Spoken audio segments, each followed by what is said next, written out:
Single-handed ocean racing is a sport in which few sailors can excel. If they can accept the constant danger without a second hand to share the moments of stress, they can't face the bigger problem, weeks or even months of solitude. Those who can are not as other men.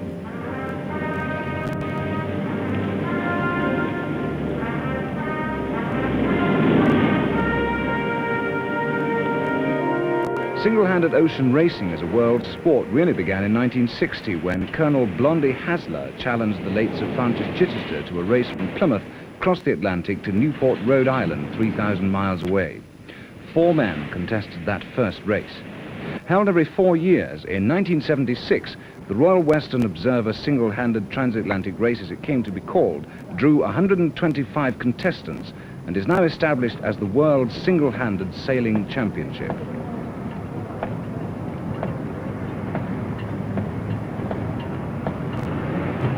The single-handed has become a glamour race, attracting for some vast sponsorship. To have a chance of finishing first means a purpose-built boat that'll leave no change out of £100,000. And those determined to win are willing to spend many times that amount. Their skippers attract the kind of publicity and adulation that's usually reserved for Grand Prix drivers.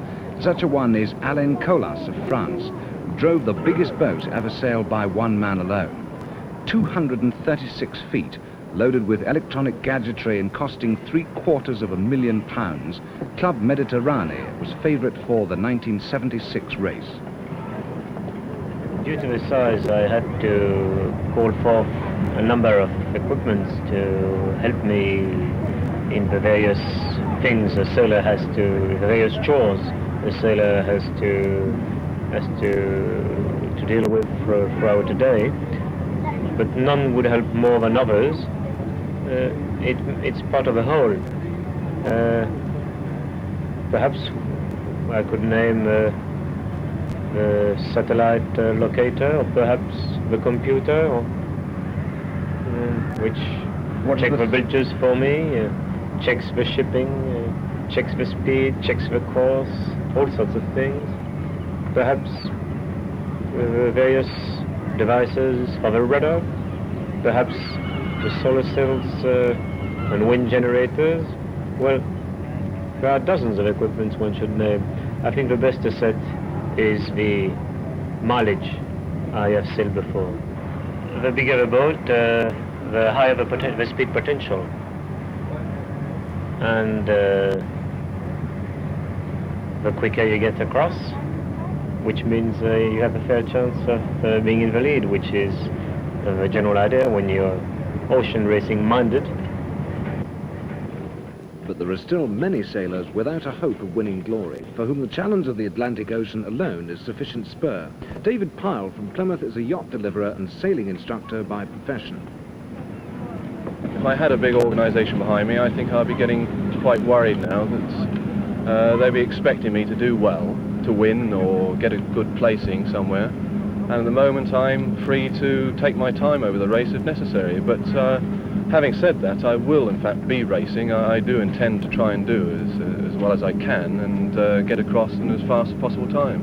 No one's hounding me at all, no one's on my shoulder all the time, and I feel relaxed about it for that reason. Let's say I'd like to do it in about 40 days. If I don't do it within the 40 days, I'd probably be disappointed that the boat itself hasn't done so well, and I haven't done so well, of course, through it. But I'm not terribly worried over the time factor.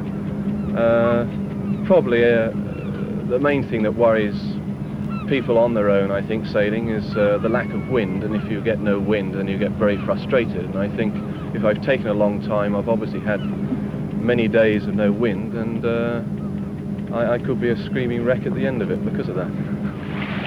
Despite his skill and experience, he attracts little sponsorship and makes his challenge in a comparatively cheap production line boat only 30 feet long. To face the ordeals of a race like this with no real chance of victory would deter many men. I wouldn't like the responsibility of really having to win. I think this happened in the last race with Vendredi 13. So much money was ploughed into that boat and she didn't win. I don't think I could ever live that down, so I'd rather have no sponsorship whatsoever in that way. I mean, some very big boats in this race, obviously going to get across in considerably fast time.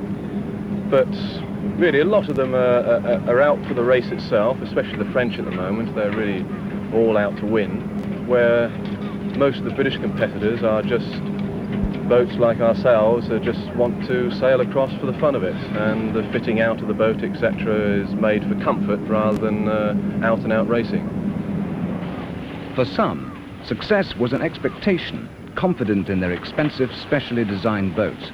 For others, to simply arrive and survive would be success enough. If they want glory, then fair enough. I prefer to stick to the smaller boats and sail smaller boats and sail really for what the race started out to be, which was to prove really standard offshore cruising craft and to prove that they can do long distance passages. I don't think I'd really like to be on something like Club Mediterranean. Having seen her yesterday evening, even more against it. I think it's probably more lonely on a boat like that than being on a boat this size. I mean, it could be quite spooky, I should think, on your own in a 230 or 40 foot boat. As the massive fleet got underway on a bright, early June morning, there was a mixture of determination, cheerfulness, and even nonchalance.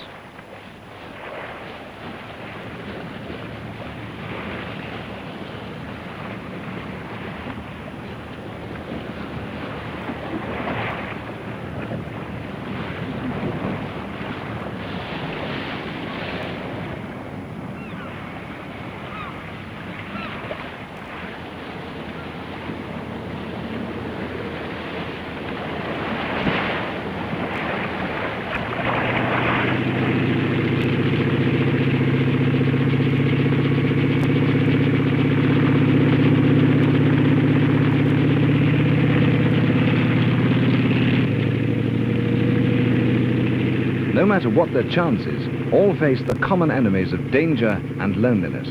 In the 16-year history of this race, no one had been lost, but this time, things were to be different. As against coastal cruising, you've no place to go into if you are in trouble. You've got to sort it out yourself.